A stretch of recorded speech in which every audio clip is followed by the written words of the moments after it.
There are so many new trends in beekeeping that people are really getting attracted to, and I'm a little concerned about it, to be honest with you. And I thought the best way to deal with it is just make a video. Let's talk about it. Let's be honest and open about it. I like addressing what beekeepers are dealing with. You know, I like getting down in the trenches with beekeepers and say, hey, let's talk about this. Let's find out if this is really makes sense or not. Is this worth it or not? You know, I love doing that for you guys. And maybe we can kind of unravel all of these new trends and some of the misconceptions, and it really may not be the best thing to do. So let's talk about that today. I'm David Burns. Good to see you, everybody. Thanks for being here. And those of you that follow me on my live stream and those of you that follow my channel, you're known as Beak Squad. So I appreciate you being part of my Beak Squad. Now let's talk about some of the things that are happening in beekeeping. When I first started beekeeping so many years ago, almost 30 years ago, there wasn't a lot of options. I mean, there really wasn't. There were very typical ways to start. There was basically just a Langstroth hive. There was a smoker. There was a hive tool. And we seem to follow basic, traditional, time-honored practices in beekeeping. Now, the Varroa mite did show up and change all that to a large degree. But basically, beekeeping was always passed down from one beekeeper to the next beekeeper, and all the beekeepers were kind of told the same stories of what you do. Some of it was very accurate. Beekeeping has been around a long time here in the US, and some of the information that was passed down was incorrect. So we have that to deal with. What information is right? What information is wrong?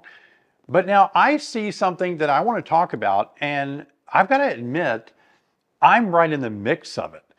I'm a content creator here on YouTube in beekeeping, and I have been on YouTube since 2008. Over 15 years, I've been making videos about beekeeping on YouTube. And so I'm talking to myself as well as you, my viewers, and of course, other content creators on YouTube and beekeeping. But here's the deal that I want to address. Some of the things that we present, we're so influential to some people that they take every word that we say as the gospel truth and they run with it. And a lot of times these people are brand new beginners and they start running with some of the things we're saying and we're doing, even though we have a lot more practical skills and management styles and experience that affords us the opportunity to do some of the things we're doing, whereas a new beginner may really struggle if they try to do what we do without the knowledge and experience that we have. Does that make sense? So let's talk about a few of these things. A few of these things came to my mind, and I see a lot of people asking questions. Last night on my live stream, one of the questions that came up, people started talking about should you use two deeps or a single deep. Now you can see here in this smaller hive here, this is actually, it looks like two deeps, but this is actually a single deep with a honey super on top. So they're about 3 inches different in size. Now most of us here in Illinois in the north, we usually run two deeps. That's the time-honored traditional way of beekeeping in the north. You have two deeps, and that's called the brood boxes. That's where the bees are raised. That's where they raise their young. And they store a little bit of honey and nectar and pollen in the bottom deep boxes. They need that to raise their brood, the eggs, the larvae, the pupae. And so the two deeps are what we call the brood box areas, the brood nest area. And then we put the honey supers on top where bees naturally store more honey above their brood nest area. And so in the case of what I found last night on my live stream was people were starting to wonder because they've heard some people on YouTube say that they're working in single deeps now. Even though they live in the north, they're going all single deeps. They're not going to try to do double deeps anymore. And that's, you know, these things aren't new. Just because somebody says, I'm going to try single deeps, doesn't mean it's a brand new concept or idea. Running single deeps, especially in the south, and even in the north, it's been around a long time. I can remember a decade ago where we were attempting to run hives in single deeps. But that's I guess the good and the bad of YouTube is that we can say something and all at once people think that we're saying it brand new, a brand new discovery for the first time. We're trying something that's never been tried before. And that's just not the case. There's nothing new under the sun in most cases. So let's address that one. I've got a lot more that I'm going to talk about, but let's address, is it better to go in the winter, through the winter, in a single deep? Now listen, this is all about practicality, what your skill set is, what your level of beekeeping knowledge and all is. I would say that I feel personally, just at my skill set, at my level, I'm a certified master beekeeper, and I've kept a lot of hives over a long period of time during the winter here in Illinois. And I have successfully overwintered single boxes. I have. And in some cases, I do think that's better. But on the other hand, I have a lot more experience overwintering 2 deep boxes, and I have a ton of success and stories and experience on that working really well for me. And so since I have just a vast knowledge of experience in running 2 deeps, it's hard for me to break away and go down to a single deep. Now, if I was probably approaching my apiary differently than a lot of people do, I might try single deeps. I do like them. I do like that idea. They will overwinter fine in a single deep, provided that they have a good queen. They have outstanding resources that are available to them both in the hive and on top of the hive as a feed, some sort of supplemental feed that you're giving them, like fondant or winter bee kind. I think that's really good. I think that is possible to do. However, if you're inexperienced and you haven't been keeping bees all that long, and you don't know how to raise bees of winter physiology in the fall, and you go into winter with a lot of summer bees that are dying off quickly by Christmas, your single deep, if you live in the north, is going to get experience extreme low population. That low population equals less heat in the hive because you have less bees to stay warm. So it's more risky, you see. But if you have a larger 2 deep hive and you're a little bit haphazardly not knowing what to do about raising bees in winter physiology, then you have a greater chance that your bees did raise bees of winter physiology without you knowing about it. And now you have 2 deep boxes. So of all the bees that are in 2 deep boxes, when they cluster together, it's a bigger force. It can be a bigger force of bees, a bigger number that can overwinter better. That's what I'm talking about. It really isn't so much that the boxes make a difference. It's about the beekeeper making the difference. If you know what you're doing, if you have a single box full of bees of winter physiology, that single box will do great. And so it's really about your management style. So don't simply try to chase every little trend that comes along like this, not having the expertise or the skill or the experience behind it. You have to know more about it. So if you are wanting to run single deeps, then just take my advice right now, listen closely. Here's what you've got to do. You have to raise an extreme amount of winter bees in the fall by feeding them 1-to-1 sugar water. That prompts the queen to lay more brood with a thin sugar. Everybody knows that. That's not a new discovery. It's not a debatable thing. If you think it's debatable, just think about spring when there's a thin sugary substance coming into the hive called nectar. The queen goes crazy and populates her hive very quickly. So we try to simulate that in the fall with a thin nectar flow of 1-to-1 sugar water, what we're calling our nectar flow, kind of a man-made nectar flow. And it prompts the queen to lay a lot of eggs in the fall when she normally doesn't. That's going to be bees of winter physiology that you could see successfully go through the winter in a single deep box. But then you have to feed them because there's not a lot of bees to make a lot of heat. Bees make more heat when they're eating. So you need to feed the single deep box. And I think that food would be a supplemental feed, a fondant, a winter bee kind board, candy board, and feed them all winter long That's the way I have successfully overwintered. And I've even overwintered in just a honey super. I've made videos of that. And so you can do it, but you have to know the skill and how to do it. Now, before I get into the next trend, let me just have a little one-to-one conversation with you guys. I really want you to do your best to help me out by subscribing. Bobblehead David is here. He did get a new hat for Christmas. I had that in a few videos back. Thank you, Carol Livingston, for that nice hat that you gave David. That stocking hat was beautiful. But I want to tell you, I really would want you to consider subscribing to my channel. It means so much to me, it really does. We're almost at the end of the year. This is your chance to kind of bump up my subscribers in 2023.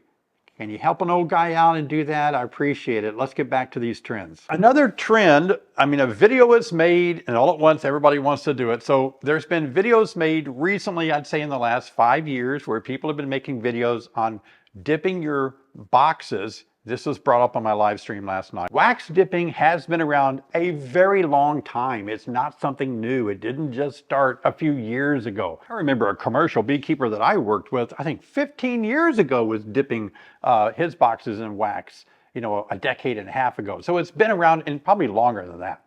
But the idea is that it makes your boxes last longer. And, you know, if you're a commercial beekeeper, you want your boxes. Boxes are one of your biggest expenses in beekeeping, is your deeps and supers and all. You want them to last a long time. And so the idea is to dip them in wax to kind of help preserve them, get the moisture out of the boxes, and it's replaced with the wax. But as more and more YouTube videos are made and you see the process of it, it is attractive. The boxes look beautiful. You boil up a combination, it has to be a good, proper combination of types of wax that you're putting in there. And then you dip it for 10 minutes at, you know, 300 degrees or whatever, and you hold it down there and let all that happen, and it looks beautiful when it comes out. Now, is that absolutely necessary? Is that something that you're gonna do? Look at me. My boxes, if I don't even paint my boxes or dip them or anything, if I take a brand new box, raw wood, and put it out there, it's going to last my lifetime. And I have some boxes that I've never painted. You've seen them in my videos. They're great. They look gray, but they're just doing great. Now, I live in Illinois where, you know, we have drier winters and we have dry summers even. I mean, we'll get a rain, but it's not, we don't live in a real humid area for the most part. So boxes can dry out quicker and not rot away. It depends a lot where in the country that you live, what kind of climate you're in, because it can, if you're in a very humid climate, the humidity can really break down your boxes, no doubt about it. But let's talk about it. Is wax dipping something of importance that everyone should do? And can you dip your boxes after they're painted? Good questions, right? I think most people prefer to dip your boxes before you paint them. That way you don't have to bother painting them. But I've also heard beekeepers say it works just fine. If you have painted boxes, you can still dip them. And so that's one way you could approach it. Remember, we don't paint the inside of the hive. So even if you have a painted box, you're still dealing with the raw wood on the inside. But for the most part, bees take care of that by propolizing, putting a thin layer of propolis on the inside of their boxes anyway. So you're going to find a divided group of beekeepers on this subject. Some beekeepers swear, oh my gosh, I would do it no other way but wax dipping. And there, about a year or two ago, you could find wax dippers on every corner of the beekeeping street. There are people just saying, hey, bring your boxes over, we'll wax dip them for you. I don't see that much anymore. I tried to get some dipped here in Illinois last summer. I couldn't find anybody that would do it. And so, you know, it's a lot of work, a lot of heat, a lot of propane sometimes, gas. It's a lot of mixing up the wax and all. They charge a lot to do it. But some people think it's the greatest thing since sliced bread, and it might be. But for me personally, I love painting my boxes. I think it was last night on my live stream that somebody said that they actually dipped some of their boxes and had them wax dipped, and they fell apart. It didn't really do much of an advantage to them. So you're going to get that kind of reaction from beekeepers when you chase these trends, you know. Oh my gosh, I got to have this. This will help me never lose another hive. This will help me succeed in beekeeping. It might give you a slight advantage. Like I said, it all depends on where you live, how humid it is, and it all depends on, how long you intend to keep your boxes and how many boxes you have. It could be an advantage to wax dip them. You weigh the cost versus a coat of paint, of exterior paint with a primer built into it, and you just have to experiment. Here's the thing. Whether you're wanting to try single deeps, whether you're wanting to wax dip your boxes, I wouldn't fall for all of these things that you see other people doing and think you have to do it or you're just a terrible person. Don't do that. Take all the things that you watch on my videos and other people's videos and see these trends that are happening and take it with a grain of salt and say, you know what? That's interesting. I may try some myself. I may try one. But if you decide to try to go to single deeps, and if you're living in the north, please don't do it all at once. Do just 1 or 2 hives the first year, because if it doesn't work, you're not going to lose all your hives. And same with wax dipping. If you think wax dipping is going to maybe be better for you, just try to wax dip a few of your boxes, a few of your hives, and see how that goes compared to painting them. Be your own citizen scientist. You don't have to always take other people's words for it. And look, you don't have to follow everybody that's got a YouTube channel. And I say that because I have a YouTube channel. You need to be able to take what we say and decide yourself whether it's going to work for you by doing your own citizen science backyard test and see if it pans out or not. And the final thing I want to talk about that is a trend that's kind of sweeping through beekeeping are all the hives of various designs that are coming out. And maybe you're thinking, every hive that somebody comes up with, it kind of has this, it's publicized as something that's really brand new and exciting, and oh my gosh, it's going to help you overwinter better. It's going to help you have more honey. It's going to make the hive cooler, hotter. It's going to make them grow faster. It's just going to keep them from, all these things that we ever hoped for seem to be in the advertisement of these new hives that are hitting the market. And again, they may be right. They may be accurate. It may be a better way to do it than a traditional Langstroth hive. Who knows? I'm not saying they don't know or they're saying false things. They could be right. But again, the proper way to do it is don't burn all your Langstroth hives that you've had for a long time that you paid to have wax dipped. Don't burn them and start trying somebody's new hive that you saw at maybe the Bee Expo or something, and now you got to burn all your Langstroths and only run their hives because they say they work better. First, calm down, please. Calm down. It may be a great hive. It may be better. I mean, look, Reverend Langstroth came up with a pretty darn good hive, this one here, right? And he had a lot of resistance when he came up with his. So just approach it with cautious optimism. Try these things, but be cautiously optimistic about it. You don't have to put down every new thing that somebody talks about. Oh, I'd never wax dip. Oh, I would never just paint my hives. Oh, I would never go single deeps, or oh, I would never do double deep. Don't be so negative and hard-headed, or don't take such a line in the sand position, because if you do, you may miss out on the other side or the other opinion actually helping you out. So be optimistic about it, but have a little caution. Approach it with a little bit of grain of salt and say, okay, I'm going to try these things that I'm hearing on YouTube and from other vendors and at places. I'll try it and I'll see, and I'll do my own little comparison. But one of the things that bothers me the most about this, YouTube is kind of a double-edged sword. It does give us an opportunity to say a lot of things to beekeepers and present a lot of new things to beekeepers, new concepts, new ideas. But at the same time, I think sometimes these ideas are chased, as I said earlier, by new beginners that don't have the skills or the expertise to pull it off. And I think that could be just possible that it could be that that's why some people are quitting beekeeping.